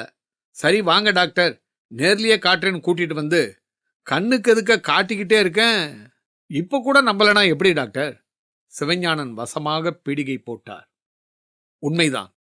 ஆமா, இவங்களுக்கு குடும்பம் குழந்தைங்களெல்லாம் எதுவும் கிடையாது. வாழ்க்கை வெறுத்து போனதால் தானே இப்படி மனித நடமாட்டம் இல்லாத காட்டு பக்கமா வந்து சன்னியாசியா திரிகிறாங்க. ஆமா, அப்போ வயிற்று பாட்டுக்கு? அதான் சொன்னனே, இலை தழை மூலிகை அருவி தண்ணின்னு என்னத்தையாவது தின்னுட்டு காலத்தை கடத்திடுவாங்க. போர் அடிக்காது? போரா? சிவஞானம் கேட்டுவிட்டு சிரி சிரி என்று சிரித்தார். வாழ்க்கை போர் அடிச்சதால சன்னியாசி ஆனவங்களை எதுவும் ஒன்னும் பண்ண முடியாது டாக்டர் சார். இங்க இருக்கிற சன்னியாசிகளுக்கு ஆளாளுக்கு ஒரு நோக்கம். ஒருத்தர் குஷ்டத்துக்கு மருந்து கண்டுபிடிக்கிறவர், இன்னொருத்தர் சாப்பிடாம உயிர் வாழ முயற்சி செய்கிறவர், இன்னொருத்தர் தண்ணியில மிதக்க முயற்சி பண்றவர். இவங்களுக்கு இப்படி பல பல நோக்கங்கள். அப்போ அந்த கங்காதர சாமிக்கு? அதான் மதுரையிலேயே சொன்னனே, உங்களை போன்ற டாக்டர்கள் கைவிட்ட கேஸை குணப்படுத்துறதுன்னு. இன்னைக்கு நான் உங்க கூட பேசிக்கிட்டு இருக்கேன்னா அதுக்கு காரணம் அவர்தானே. கேன்சர்ல நான் 2 மாசத்துல போயிடுவேன்னு நீங்க கூட சொன்னீங்க. ஆனா 2 மாசத்துல நான் பூர்ண குணம் அடைஞ்சிட்டேன்னா அதுக்கு காரணம் அவங்க தான். சிவஞானம் சொல்லி செல்ல பின்தொடரும் செரியன் மனதில் அந்த கங்காதர சாமி அப்படி எந்த மருந்தை கொடுத்து அவரை குணப்படுத்தினாரு எனும் கேள்விதான் பிரதானமாக இருந்தது. அதை தெரிந்து கொள்ளாமல் மட்டும் போகக்கூடாது என்று தீர்மானித்ததால் தானே இந்த மலை பிரவேசமே நடந்து கொண்டிருக்கிறது. ஆச்சரியமான ஆச்சரியம், நடுநடுவே தீவிரமான சிந்தனை. இவைகளோடு கிட்டத்தட்ட அந்த மலைத்தளத்தில் 7 மைல் நடைக்கு பிறகு கங்காதர சாமியின் குடிசை கண்ணில் பட்டது. எளிய குடிசை, குடிசை மேல் கூரை கொடி, குடிசைக்கு பக்கமாக தரையோடு தரையாக ஒரு கிணறு. வான்கோழிகள் சில அங்குமிங்குமாக நடந்தபடி இருந்தன. வெளியில் கட்டில் கிடக்க அதில் அமர்ந்திருந்தார் கங்காதர சுவாமி, கூடவே சண்முகசாமி. வணக்கம் சாமி. சிவஞானம் குரல் அவர்களை திருப்புகிறது. வா சிவஞானம், நல்லா இருக்கியா? நல்லா இருக்கேன் சாமி. யார் இவரு? இவர்தான் எனக்கு வைத்தியம் பார்த்த டாக்டர். நீங்க என்ன குணப்படுத்தினத சொன்ன, நம்பாம உங்களை பார்க்க இப்ப என் கூட வந்திருக்காரு. அப்படியா? உட்காருங்க இப்படி. இருக்கட்டும் என்றபடி சிவஞானம் அவர்கள் எதிரில் கீழே அமர்ந்து கொள்ள வேறு வழியின்றி செரியனும் அமர்ந்தார். கழுத்தில் சிலுவை டாலர். நீங்க கிறித்துவரா? சண்முகசாமி கேள்வியை தொடங்கினார். ஆமா. இவர் குணமானதை நம்ப முடியலையோ? ஆமா. கேன்சருக்கு உலகமே இன்னும் மருந்து கண்டுபிடிக்கல. ஆனா நீங்க கண்டுபிடிச்சு கொடுத்துருக்கீங்கன்னா என்னால நம்ப முடியல. நம்ப முடியாது இது ஒண்ணு மட்டும் தானா டாக்டர்? எவ்வளவோ இருக்க. இருக்கலாம். ஆஸ் ஏ டாக்டரா என்ன பாதிச்ச ஒரு விஷயத்தை தானே நான் சந்தேகப்பட முடியும். அப்படியா? இதுல எங்க சாமர்த்தியங்கள் எதுவும் இல்லை டாக்டர். எல்லாம் மூலிகையோட மகிமை. அது எந்த மூலிகைன்னு கொஞ்சம் சொல்ல முடியுமா? தாராளமா. ஆனா மூலிகை மட்டும் காரணம் இல்ல. அதையும் தாண்டி சில விஷயங்கள் இருக்கு. என்ன அது? அருள் கடவுளோட அருள். உண்மைதான். கடவுள் அருள் இல்லாம எதுவும் இல்லதான். அது சரி, அந்த மூலிகை எதுன்னு நீங்க தப்பா புரிஞ்சுகிட்டு இருக்கீங்க. கடவுள் அருள்னு நான் ஆகாயத்திலிருந்து வர ஒரு விஷயத்த சொன்னதா நீங்க நினைச்சுக்கிட்டீங்க. அது இல்ல. அது உங்களுக்குள்ள இருக்கு. எங்களுக்குள்ள இருக்கு. தவ சக்தியால அதை பெருக்கணும். அப்படின்னா நம்ம சரீரத்துல உற்பத்தி செய்ய வேண்டிய ஒருவித மின்சாரம் அது. சரீரத்துல மின்சாரமா? ஆமா. இந்த உடம்புக்குள்ள எவ்வளவோ சக்திகள் புதைஞ்சு கிடக்கு. அவற்றை தெரிஞ்சுக்கிட்டு வெளியே எடுக்க தெரியணும். அதுல ஒண்ணுதான் அருள், மின்சாரம். மருந்தோட அதுவும் சேரணும். இல்லைன்னா பலன் இல்ல. மருந்து திடப்பொருள். மின்சாரங்கிறதோ பார்க்க கூட முடியாத ஒரு உணர்வு. எப்படி இப்படி ஒண்ணு சேர முடியும்? சரிதான். விஞ்ஞான ஆராய்ச்சி கூடத்துல குழாய்களை கொண்டு ஆராய்ச்சி பண்ற மாதிரி இத பண்ணி காட்ட முடியாது. இத தெரிஞ்சுக்க நீங்க ஞானியாகணும். என்ன சாமி, கடைசியில நீங்களும் புரியாத மாதிரியே பேசுறீங்களே. இப்ப நாங்க தலைவலி காய்ச்சலுக்கு மருந்து தரோம், குணமாகுது. அதுலெல்லாம் அருள் மின்சாரத்தை கலந்தா தரோம்? தெரிஞ்சோ தெரியாமலோ அதையும் சேர்த்து தான் நீங்க தரீங்க டாக்டர். ஒரே மருந்து தான். ஆனா எவ்வளோ டாக்டருக்கு இருந்தாலும் ஒரு சில டாக்டர் கிட்ட மட்டும் ஏன் கூட்டம்? கைராசினி ஏன் அவங்க கிட்ட போறாங்க? I am sorry. இந்த கைராசி கால்ராசி மேலெல்லாம் எனக்கு நம்பிக்கை இல்லை. அப்படியா? ஆமா, அதெல்லாம் சுத்த ஹம்பக். சாதாரண மருத்துவம் சார்ந்த விஷயத்துக்கே இப்படி சொல்றீங்களே. இதுல கை தேர்ந்த சிலர் தொட்டு சக்தி அலைகளை உருவாக்குனா என்ன செய்வீங்க? தொட்டு சக்தி அலைகளை உருவாக்குறதா? ஆமா. சந்தேகமா இருந்தா சில வருஷம் பொறுத்துருங்க. உங்க விஞ்ஞான உலகமே வியக்க போற ஒரு குழந்தைய பார்க்க போறீங்க நீங்க. அப்போ தெரியும் உங்களுக்கு மனுஷனோட சக்தியோட அளவு. இப்போ நான் சில விஷயங்களை தெரிஞ்சுக்க வந்தா நீங்க சில வருஷம் கழிச்சு நடக்க போறத பத்தி சொன்னா எப்படி? உங்க கேள்விக்கு விட அப்பதானே பளிச்சுன்னு கிடைக்கும். இதென்ன, என்ன தட்டி கிடக்க இப்படி ஒரு பேச்சா? எப்படி எடுத்துக்கிட்டாலும் சரி. ஆனா ஒண்ணு, நாங்களே அந்த குழந்தைக்காக தான் காத்திருக்கோம். அது வரணும், எங்களை தீண்டணும். எங்களாலையும் வெல்ல முடியாத இளமைய நாங்க திரும்ப பெறணும். பெறுவோம். எங்களுக்கு நம்பிக்கை இருக்கு. செரியன் அவர்களை ஒரு மாதிரி பார்த்தார். எதையோ கேட்டால் எதையோ சொல்கிறார்களே என்று தோன்றிற்று. எழுந்து கொண்டார். நினைச்சேன், இந்த மாதிரி விஷயத்துக்கெல்லாம் இப்படித்தான் குழப்பமான பதில் வருங்கிறது எனக்கு தெரியும். மிஸ்டர் சிவஞானம், உங்க குணப்பாடு ரொம்ப தற்செயலான ஒண்ணுன்னு எனக்கு படுது. வாங்க கிளம்புவோம். செரியன் சிவஞானத்தை அழைக்க சிவஞானம் முகம் அசடு வடிந்தது. சாமி, என்ன சாமி, டாக்டரை ஏமாத்திட்டீங்களா? நாங்க ஏமாத்தல சிவஞானம், அவர்தான் ஏமாற போறாரு. அப்புறமா ஏமாத்த போறாரு. கங்காதரசாமி சொன்னதும் நடக்கத் தொடங்கிவிட்ட டாக்டர் செரியன் காதில் சரியாக விழவில்லை. ஆனால் சிவஞானம் காதில் விழுந்தது புரிந்து கொள்ளத்தான் முடியவில்லை.